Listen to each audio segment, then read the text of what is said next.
What's good, beautiful souls?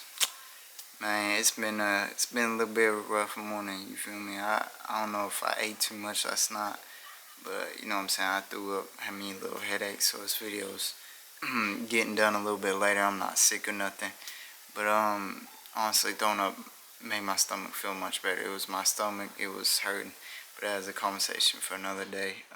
Just watch the amount you eat. As you know what I'm saying, at night time I love getting in big meals. I have 2 meals a day.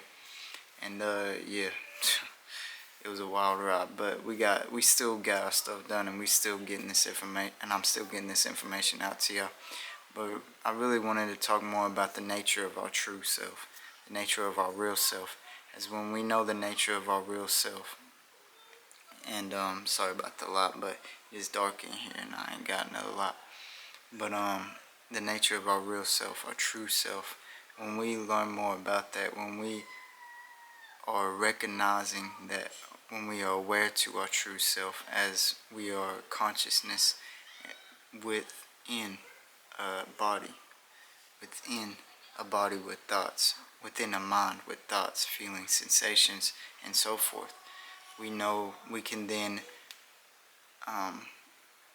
recognize that we are not truly our thoughts, that we are not truly our feelings, that yes, we feel sad, and yes, we feel happiness, and we feel joy, but we are truly not that emotion. We are truly not attached. We are then not attaching ourselves to that emotion. And that is what we tend to do a lot when we do not know that we are separate, that our consciousness, that the awareness of your breath, the awareness of even your thoughts, even knowing that we are aware of our thoughts, that we are aware of our breath, but not our breath, but not our thoughts, then we know that we are more than just this physical body. And it helps us not be attached to the emotions that come with the circumstances that we may go through. As we go through these ups and downs, we go through these certain circumstances that come with emotions and are valid and definitely real. They definitely come, and we are human at the end of the day. So not only just being like, okay, well, I'm separate from this body, so I am superior, I am all powerful, which is true in the sense that we are powerful, that we are separate from this body, but it is not the full truth, as that can be where the ego tries to step in. So it is good to know that we are in a human body. It is good to know that we experience these experiences that come with the circumstances that pop up in our lives or that we may go through. So when taking them into consideration and balancing them out as the body, the mind, and the soul, the consciousness, we know that we don't have to attach ourselves to the emotions that come with, which helps us move forward, which helps us advance, which helps us evolve as we are changing every day. Again, I've talked about this in my other videos. We are changing constantly. And when we are identified with the emotions, or we are identified with the thoughts that may pop up in our head, not thinking that we are separate, or not knowing that we are awareness beyond them thoughts, beyond them emotions, our true self, our true limitless soul that we truly are, that we originated from before this body, before we came into this physical world, then it is easy for us to get caught up in quote unquote being the same, or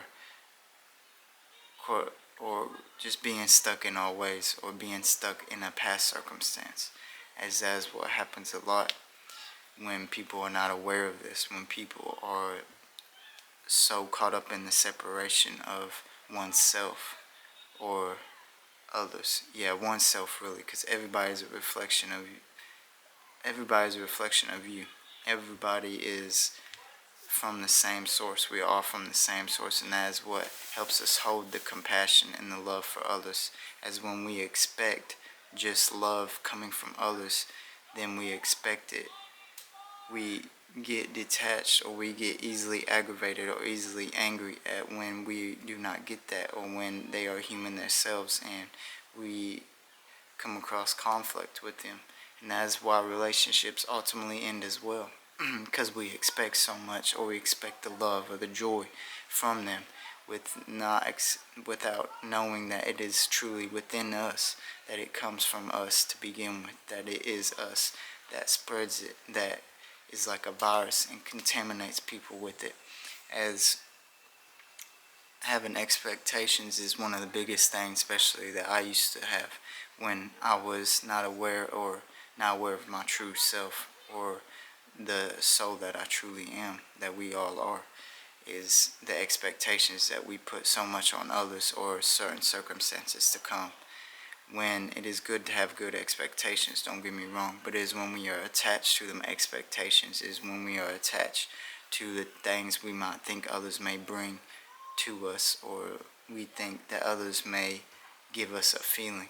Because again, we are human at the end of the day, and we go through our own experiences, and that is why it is good to have love and compassion for others, as what they may be going through, we have no idea, or what they may have went through, or what they are still caught up in the past, or predicting the future from the past.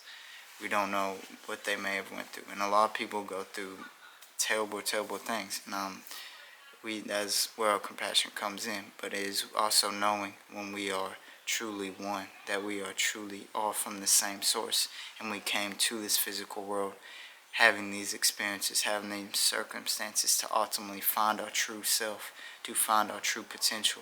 And some find it more than others, or some find it sooner than others. So it is also recognizing that timing is different for everyone. Everyone has their different timing.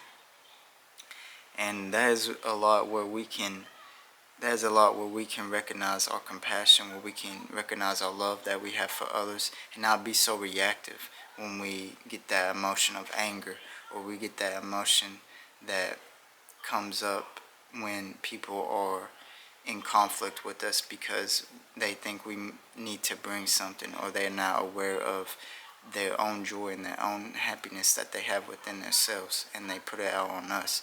Because trust me, people love to project, and people love to judge. There's people that love to judge, but it is only by the limited awareness that they have within themselves.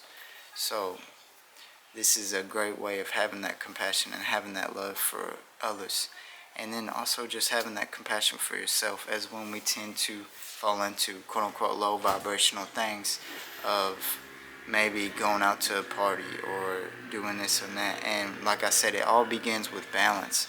But it is when, okay, say we have too many drinks or something like that, it is all at the end of the day, or we become reactive to anger or to sadness. It is all at the end of the day is when we come back into that space of one, that we come back into that awareness of, hold on, I am a limitless soul, and I am inside a beautiful body. But at the same time, it comes with these human experiences. It helps you come back into that awareness and learn from them experiences, and take the lessons learned and apply them to, not repeating that same pattern, or not repeating that same loop. So that is what helps us have compassion for ourselves, because it's easy, and especially I have before, especially on my awakening journey, I'm continuously have judged myself for things, because it is easy to get very judgmental of yourself when, doing the actions, doing what is, best for you, and then getting caught up in them circumstances. But it is good to know that you are even aware to that, because when you are aware to stuff, when you are aware to where you went wrong, or where the pattern kept repeating itself and why it did, you are now giving yourself the option to change that and reframe that. Because it is with our own perception, it is with our own actions and intention that we can, with this avatar body, with the powers that we have within this avatar body of belief, of imagination, of controlling our own state of being, that we ultimately determine that we can project out what the outcome may later turn into, or may later come up. So it is when we recognize our own power, when we recognize our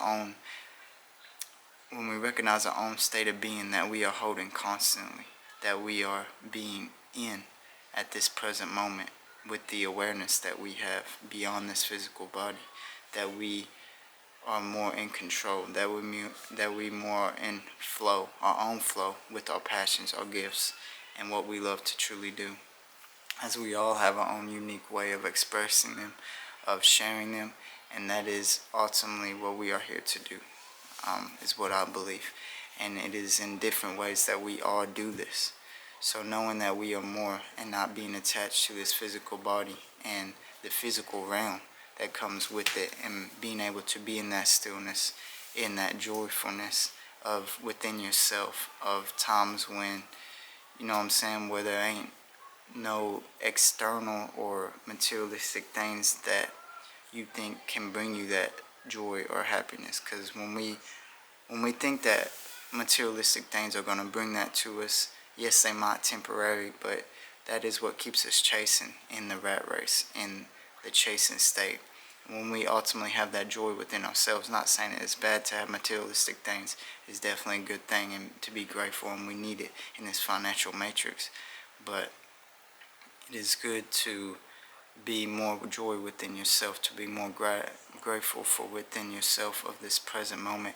When we attract them great things, when we attract the materialistic things most, is when we already have that abundance within us. And that, I think, is the keyest thing to manifesting anything that you desire.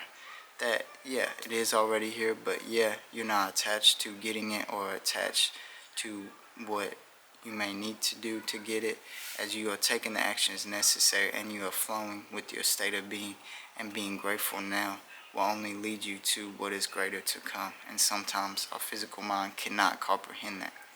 So it's just important keys to keep in mind. And yeah, be your true self, walk in your truth, speak your truth, and know that others may judge, but that is not your responsibility. That is not what you should take accountability for, or what you should put yourself through, is the other judgments that people may bring to what you are doing, or to whatever you may be taking action on, as it is all up to you. You hold the power. You are ultimately the only perception that you are looking through, that you are creating through, that you are accessing throughout your whole life. So it's just more freeing, and it's more better to think in this way and know this way, as when our awareness leads to so many doors and so many options that we can take and honestly just experience. I love y'all. Make sure y'all like, comment, and subscribe on this vid. Comment anything else y'all want me to talk about in, you know what I'm saying, future videos, and I'm gonna keep hitting y'all back, man. Yeah, life's been good though. Just start off a little rough today, but it is these challenges, the tensions, that ultimately get us to grow and recognize what we are doing is what we truly love to do, and that it brings the most energy out of me. Alright, about time. But yeah, I try not to make these videos too long. For some reason, YouTube ain't making me, or it ain't letting me make too long of videos. I'm gonna have to figure that out. But yeah, love y'all, and I'll see you.